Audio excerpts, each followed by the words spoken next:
PM birthday event was held in Note 10 during lockdown.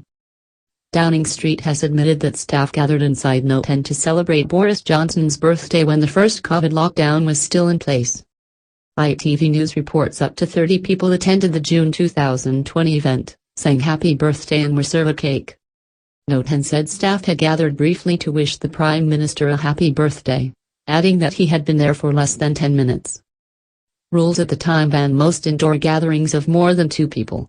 ITV News said the birthday event had taken place in the Cabinet Room just after 2 p.m. on June 19, 2020, adding that it had been a surprise for Mr. Johnson after he returned from an official trip to a school in Hertfordshire.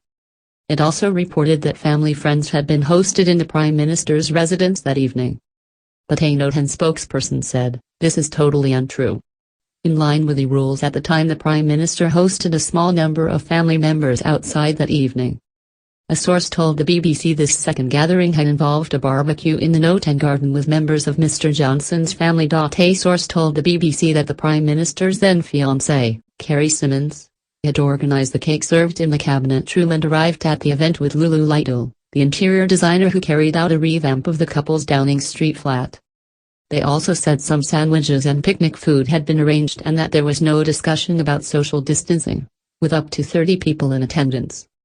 A spokeswoman for Ms. Lytle's company said she was present in Downing Street on 19th of June working on the refurbishment, and entered the Cabinet Room briefly as requested, while waiting to speak with the Prime Minister. Lulu was not invited to any birthday celebrations for the Prime Minister as a guest, the spokeswoman added. Environment Secretary George Eustace denied that 30 people had gathered in the Cabinet Room, saying the number of staff present was closer to 10. Speaking to broadcasters, he said, "My understanding is it was literally just a birthday cake brought in at the end of the day. I don't think that really constitutes a party in the way that some of the more serious allegations that are being investigated maybe do. I think some of these allegations around parties have got out of hand." The BBC has learned that Sue Gray, the senior civil servant compiling a report into gatherings on government premises during COVID restrictions, already knew about the 19th of June event. Her findings are expected to be published later this week. Labour leader Sir Keir Starmer said, "This is yet more evidence that we have got a Prime Minister who believes that the rules that he made don't apply to him. And so we have got a Prime Minister and a government who spend their whole time mopping up sleaze and deceit." Sir Keir repeated his call for Mr. Johnson to resign. Joe Goodman, co-founder of the COVID-19 Bereaved Families for Justice group, did the same, saying of June 20, 2020, "It was the day before what would have been my dad's 73rd birthday, shortly after he had passed away from COVID-19. It was a horrible time for my family, but we stuck to the rules, not even being able to hug to comfort each other." She added it was completely sickening that Note 10 staff had gathered indoors to eat cake for the PM's birthday, saying, while dozens sang happy birthday to him, families couldn't even sing in memory at their loved ones' funerals.